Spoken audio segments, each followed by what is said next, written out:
Welcome to the Voices of Innovation vodcast, and I'm your host for today, Kopano Maruping. Today we are speaking about the story of Blue Label Telecoms, and who best to take us through that journey other than the founders of the business themselves. Today I'm sitting in studio with Mark Levy. Welcome, Mark. Hi, Kopano. Nice to be here. Nice to have you here. Thank you for making the time to join us today.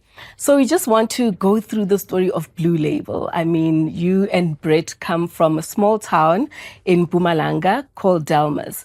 Take us through those early years when you actually started thinking about entrepreneurship. Yeah, they're great memories. Getting old now. I've got to go back a couple of years to work this out. We grew up in Delmas, which was a small town. Most of the people were farmers in those towns. Our father owned a garage and sold cars and was very successful at that. In that form, we weren't rich or we weren't poor, but I think we lived an interesting life. Unfortunately, he passed away when we were very young. I was 8 and Brett was 5. And we had a sister also. And my mother then took us out of Delmas and moved us as a single mother, the 3 kids, to Johannesburg. We stayed in a beautiful complex and we loved life. But I think somewhere in our souls, we were always traders. And we always landed up buying and selling stuff. I think because we wanted stuff, so we didn't have the means, and so you had to make the means. And my mother always used to joke that if it wasn't bolted down in our house, we'd sell it. Come home and the TV's gone. We said, don't worry, Mom, we'll replace it. We just got a good price for that TV. So I think somewhere in our souls, we had this ability to trade. And our whole life, we went through schools. I remember doing raffles at schools and selling and buying and always trying to wheel and nickel and dime and trying to make a living. We got involved in many businesses, but always the fundamental core was the ability to buy and sell product. So Blue Label, we started in the early 90s trading in electronics. We were allowed to do what we call parallel importing. South Africa had sanctions. They were buying from a certain geography, from, let's say, Japan, and we could import from the UK the same product, but at a lesser margin. And that created a massive opportunity where we built this big electronic distribution network. Electronics, I mean, car stereos. I don't know how old you are, but in those days we used to have car stereos you used to pull out on brackets. I don't know if you... I almost asked what. There you go. We had what we call shuttles, where you had your CDs in your boot. We had televisions, all these things that I look at my kids, I'll say, you had tape decks and CDs, and they look at me and say, what's a tape deck? The VHS machines and Betamax and all that. And we built an amazing business with an immense distribution network selling these electronic stuff through. And in the late 90s or early 2000s, we decided to bid for a Telecom license. Telecom at that stage only had payphones. And they had about, I don't exaggerate, 8 or 10 home phone prepaid users. Sure. That was it. And we were awarded a national license, one of 3. And the other 2 guys, we landed up buying the second license and the third one just dissipated. And we had a little bit of method behind our madness, was that if you had a unique product, we would open more doors in our distribution, potentially to do the core products of the electronic side. And we started distributing the Telecom payphone cards very successfully, became a great business. And we started to do prepaid home phones. Now, in the early 2000s, I don't believe anyone had the slightest belief that cellular or mobile would be as big as it was. We then decided we had this beautiful distribution network. Why don't we look at also distributing this cellular, this stuff called mobile, called Vodacom and MTN? And we actually went out and we started buying these cards. In those days, they were physical cards.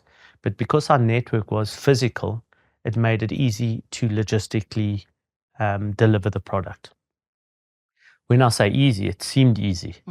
But what happened was you would get a box of cards, literally this big, and that box would be 150,000 rands worth of product in a box this big. And then it became complicated because you deliver to, let's pick on poor Delmas now, Delmas, but you'd only be able to go once a week because it didn't make sense when a guy phoned you and said, listen, I've run out of a 50 Rand or 75 Rand card, just deliver one product. He said, no, listen to me. My truck's coming there in a week's time. I'll deliver it to you. That was problem number one. Problem number two was theft. You just imagine having this box, it's leaving your cash register open on your counter. Once it goes, it's gone. So theft was a big thing. And the third thing, which was quite complicated to manage, was productization. How many Vodacom 50s, 100s do I hold? How many MTNs do I hold? And you found that merchants always lost sales because they always had the wrong product mix.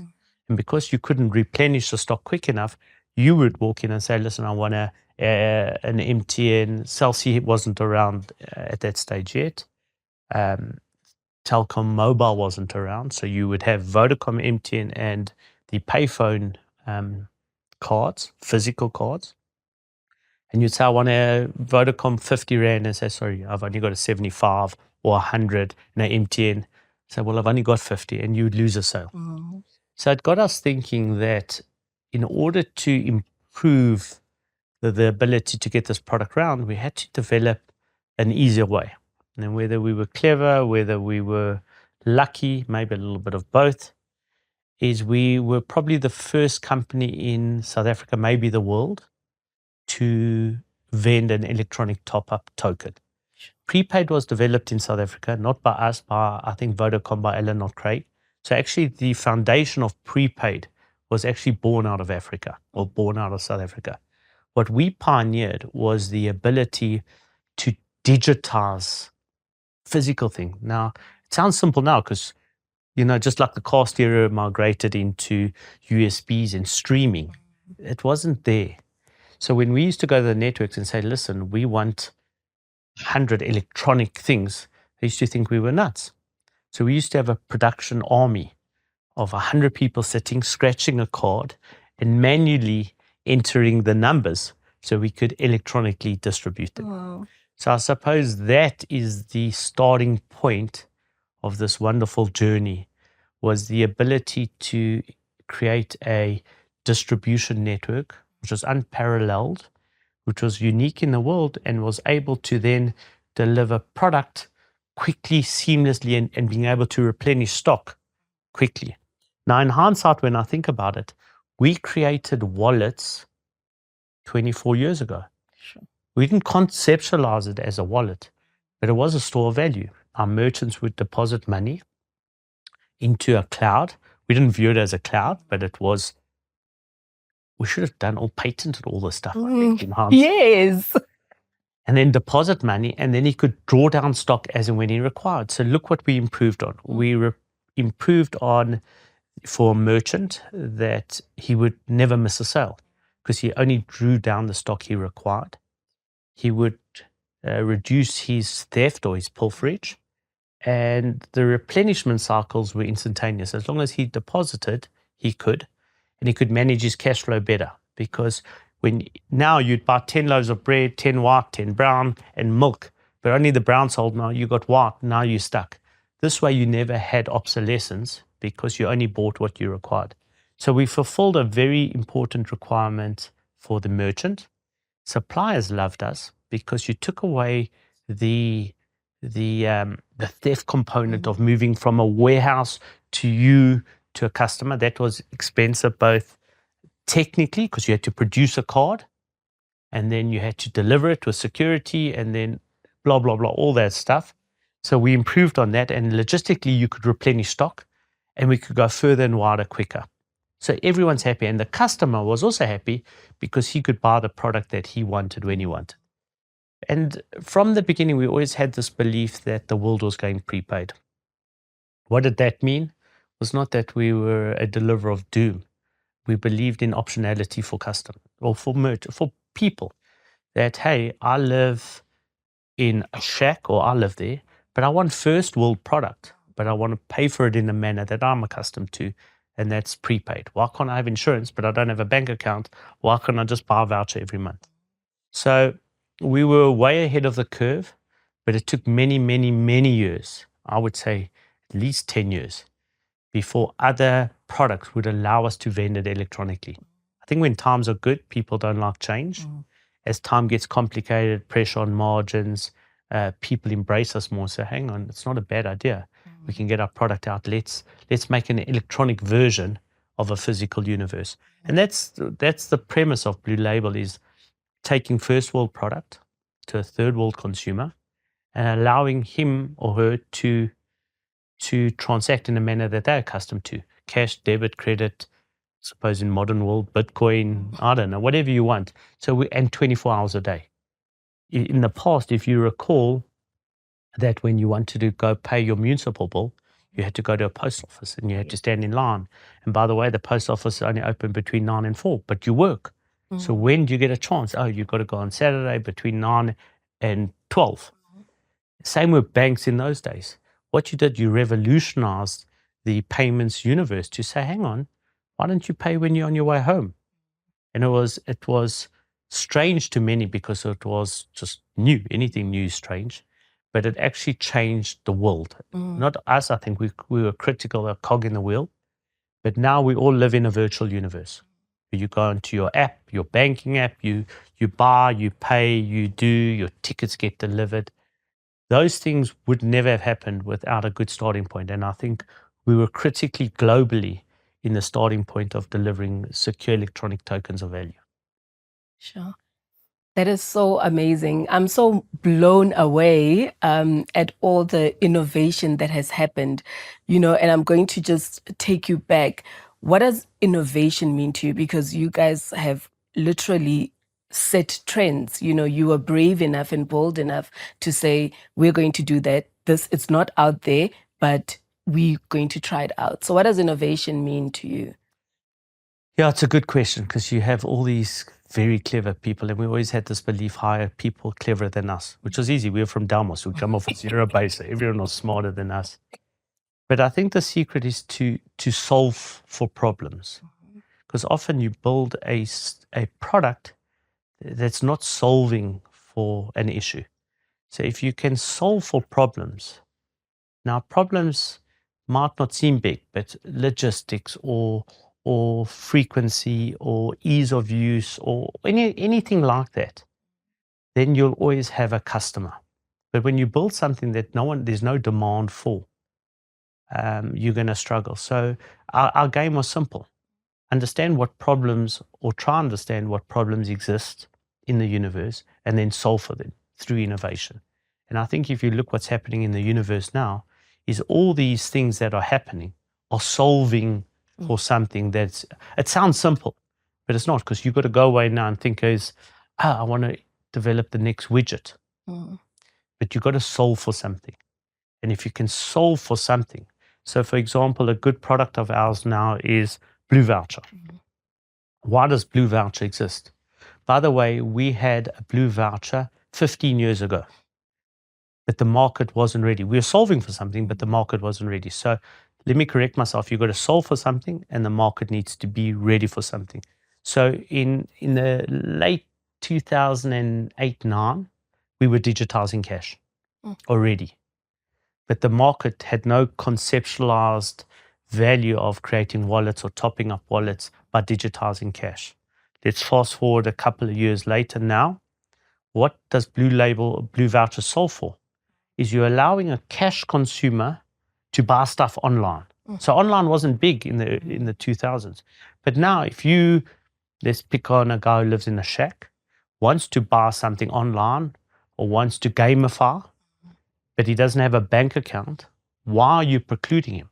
Let's enable him by digitizing his cash and creating a world which he can do everything anyone else can do. So you're solving for problems. And I think that's innovation. That's where innovation will continue. I think what happens is supply will always catch up to demand.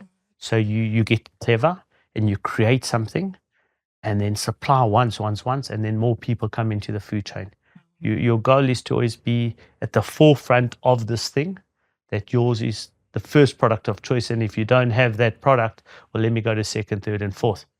You'll never be totally unique. You'll be unique for a certain period of time, but you can name thousands of products. They are copies. Some of the big phone manufacturers would say to you they're not the best innovators in the world. They're the best copiers, and they're perfect in copying. So sometimes we're not always the best innovators, but we're very good at improving what needs to happen. So yeah, I think imagination, we've always quoted, becomes the is the limitation. Because what's next? Who would have thought that all of a sudden digitizing cash is the next best thing to slice cheese? Who would have thought about creating cashless in universes? We always thought that Africa, South Africa, would always be a cash dominant society. It probably will be for a while, but you can see the requirements of cashless starting to creep up. I was recently traveling abroad. You go into environments that don't take cash anymore. Nothing. Why? Because it stops pilferage, it stops leakage, it stops cash deposit fees. You go to a bank, you're paying, I don't know, X amount per 100 Rand deposit. The problem is you've got to work out these commercial viabilities. For a guy tapping his card costs you 1%. And there's sometimes we only have 1% margin. So those things will work itself out. So we've got to keep innovating, keep improving on what we have out there. Remember, we vend airtime. But in the early days, it was 100% physical. Now it's 100% digital. Yeah. So you do the same thing, but very different, very smart, very innovative. And I think I always say we're only starting. And then people say, well, how do you start when you potentially saturated in airtime? Look, data's infinite. The internet's infinite. Talking, I can give you as much talk time as you want. There's only 15 hours in a day you can talk, but the internet's infinite. You can continue downloading while you sleep. So that's opportunity. Data's infinite, but cellular, mobile's one space. Through this distribution network you created is what's next. Prepaid electricity, we innovated in that. We innovated in the blue vouchers of the world, anything that we could digitize, ticketing and through Ticket Pro. And that's changed the nature of the beast. Who would have thought 10 years ago, we used to still go and buy elongated ticket. You had to have a guy at the gate stamping or punching the fraud, this. Now all of a sudden you can download a ticket to your house. Ooh, that's quite interesting. And I can take this thing called a QR code and scan it on the gate and get in. Ooh, that's interesting. So yeah, those are where innovation happens. And that's where the big opportunity is. Leverage off this footprint you created and then find more and more products to push through it. I love that, especially when you talk about, solve for something. I think it's very important, especially when talking to young entrepreneurs, solve for something. But then how do you also determine market readiness? Yeah, it's a chicken and the egg. Okay. The hardest thing about productization is education. So you're solving for a problem, I agree, but you've got to educate consumers. And that takes time and money and effort. So you find it's that old adage of that hockey stick where you invest lots of money or time and energy. And then the minute it starts picking up momentum, it's a snowball because it gathers word of mouth or whatever. Sometimes you innovate, and by the time you launch, you're too late. New text replaced you, other products have replaced you. So it's that combination of speed, it's a combination of solving, and then the big thing is education. Because all of us most people, there's 3 types of people in the world. Some people don't like change. Some people like change, and some people make change. And you've got to decide which bucket you fit in. Yeah. We at Blue Label make change. Most people don't like change. You always tell me, everyone tells me, if you're not broke, don't fix it. I said, have you tried something different? Maybe because what you don't know is what you don't know. So yeah, I think the question, the combination is innovation and education. And it's complicated. Yeah. And then you've got devices and merchants and margins and who wants to sell your product and who wants to buy your product, but they're not insurmountable. You've got to have patience and you've got to have clever people and you've got to have the will to do it. And I think if you've got the will, you will succeed. And then we've spoken about innovation and we've spoken about how you look at it personally and what it actually means in the global or grand scheme of things. As Blue Label was growing, I mean, we have almost over 16 subsidiaries right now.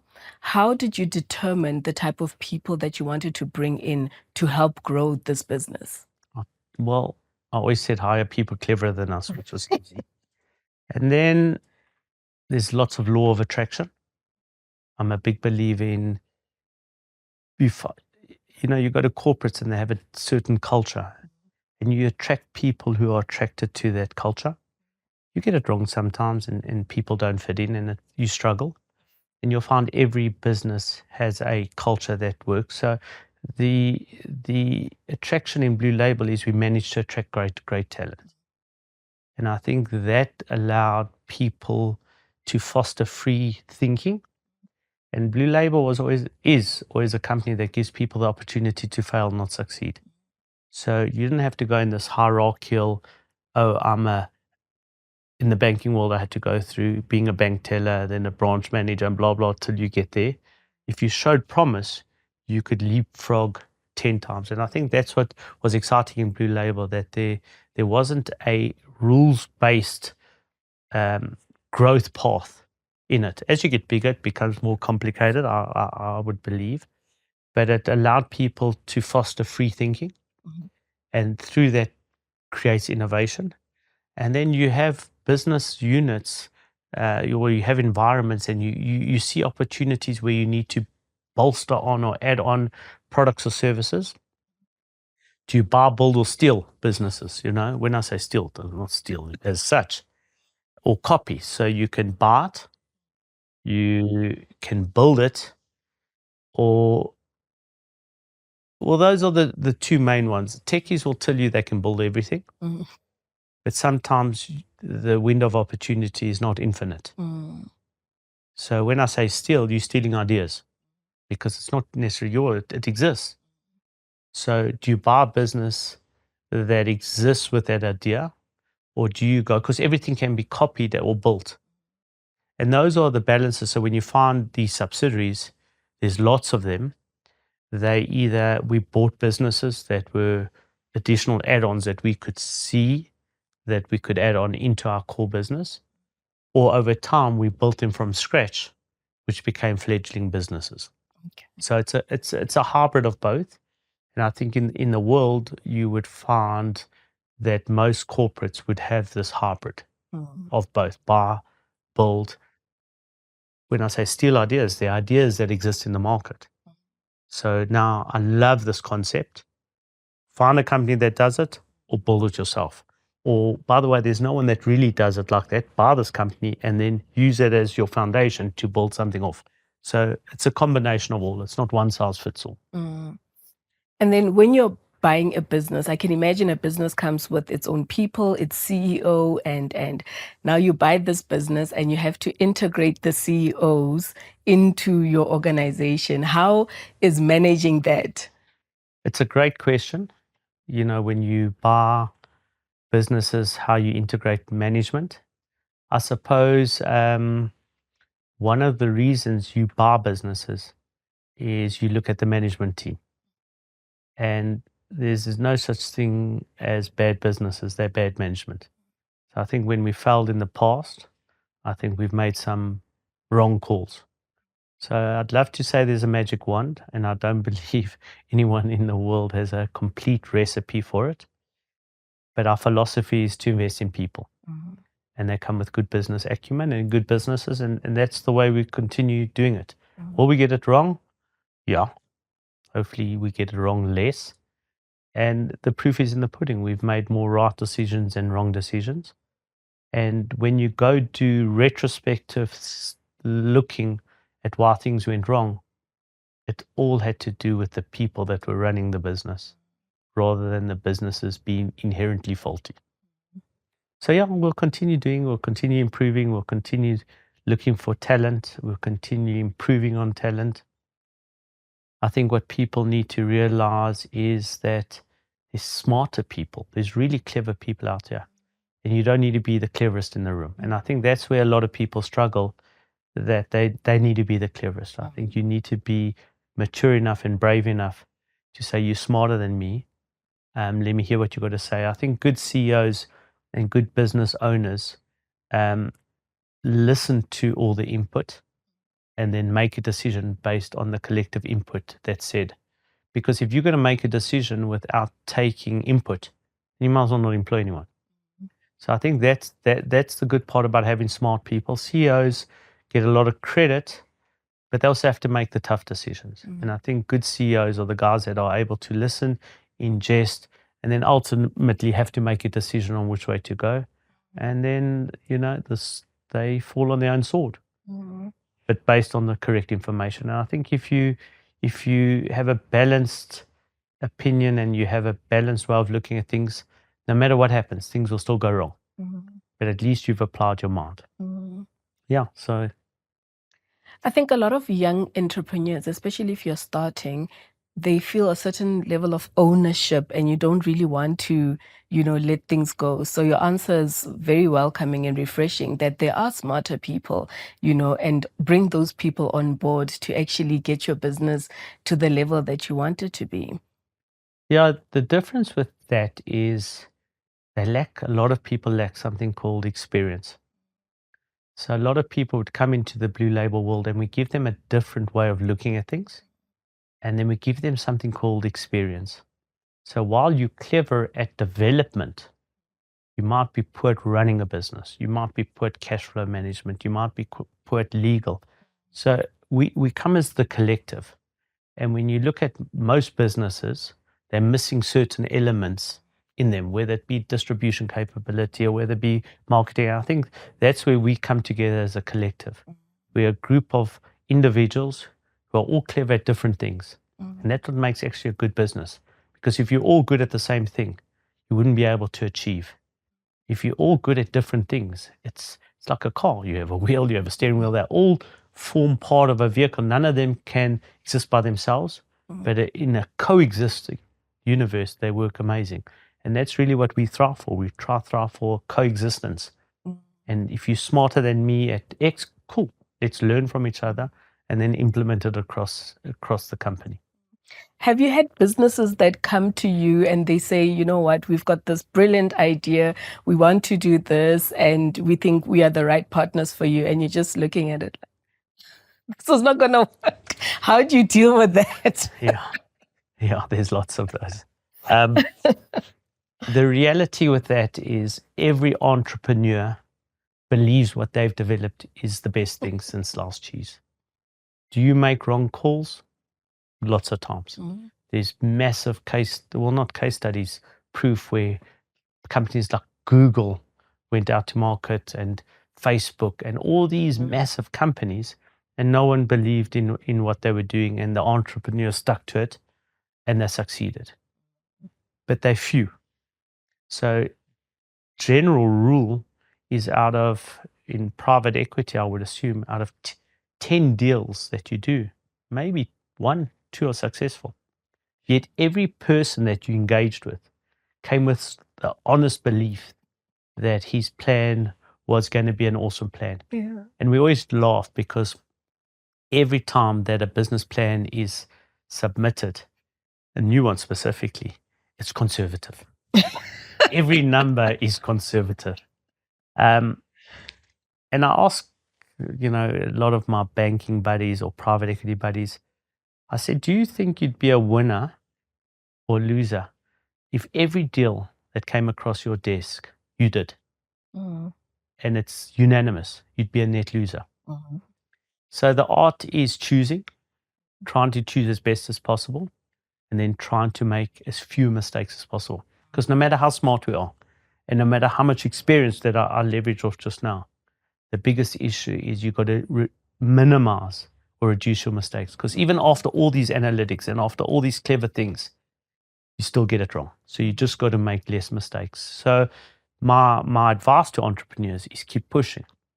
Don't stop. And if someone says no and you believe in it, go carry on. we carried on forever. Not everyone said yes. I remember when we were looking to try and raise funds, most said no.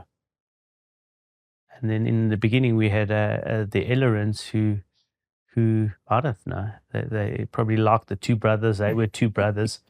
I remember going with a little square piece of paper, Excel and Lotus in those days were, Lotus sounded like letters, but that was Excel.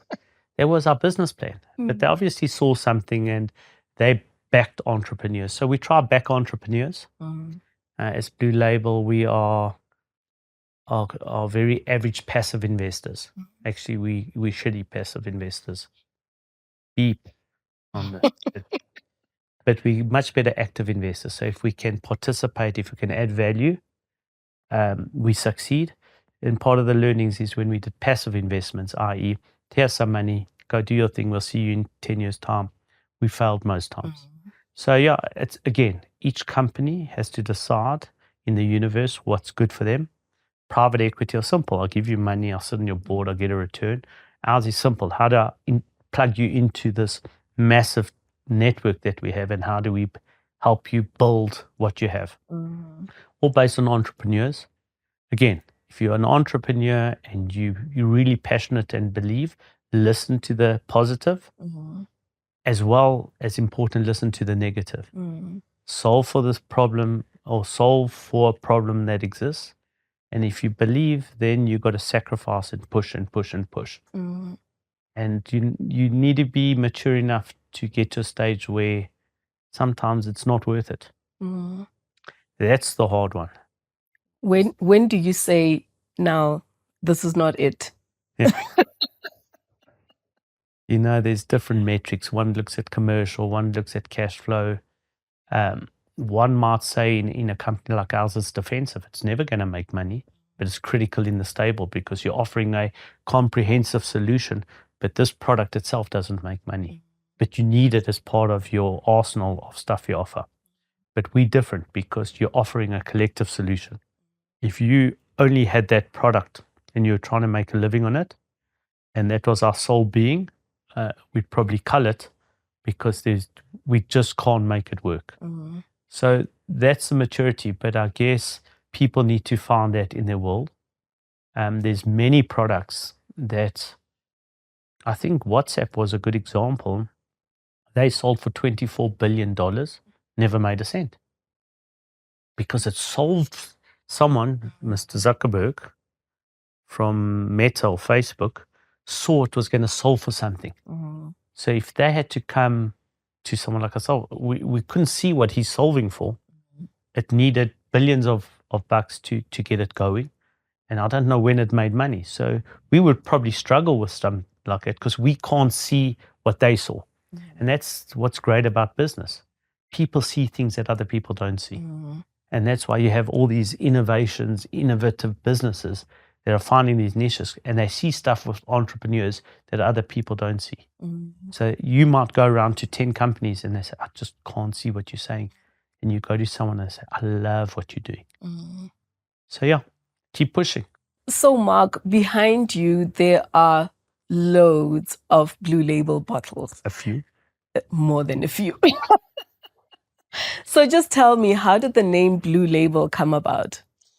So Blue Label was always an aspiring brand.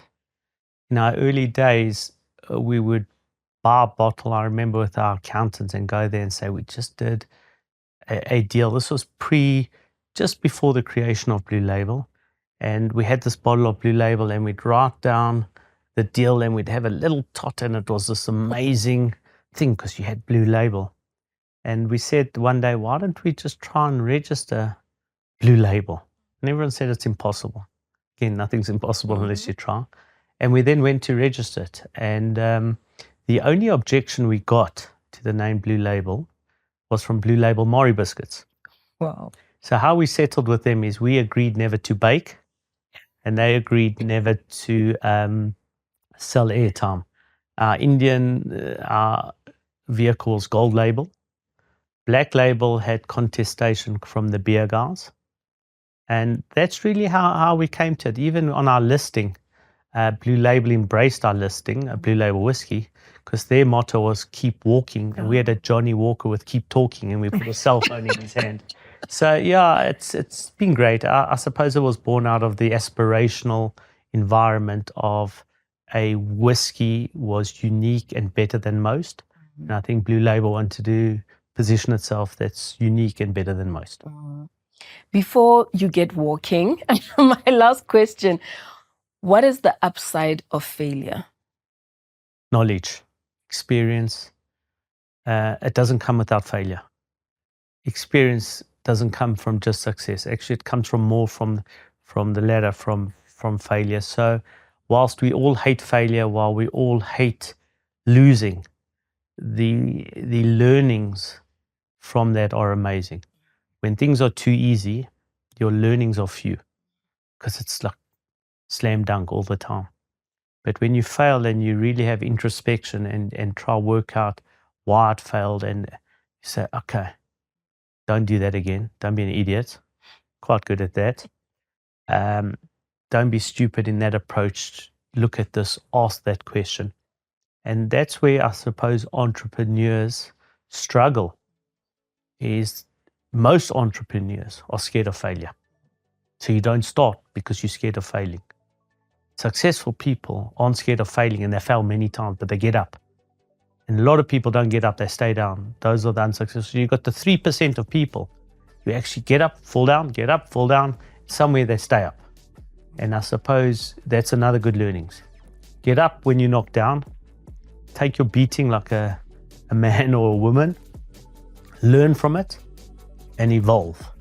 And that's really it. So failure, unfortunately, is as important as success, because it gives you insight and knowledge and behavioral patterns that you can't get from mere success. There's not an organization in the world that can tell you they only had success, and that probably to leave, nothing goes up in a straight line.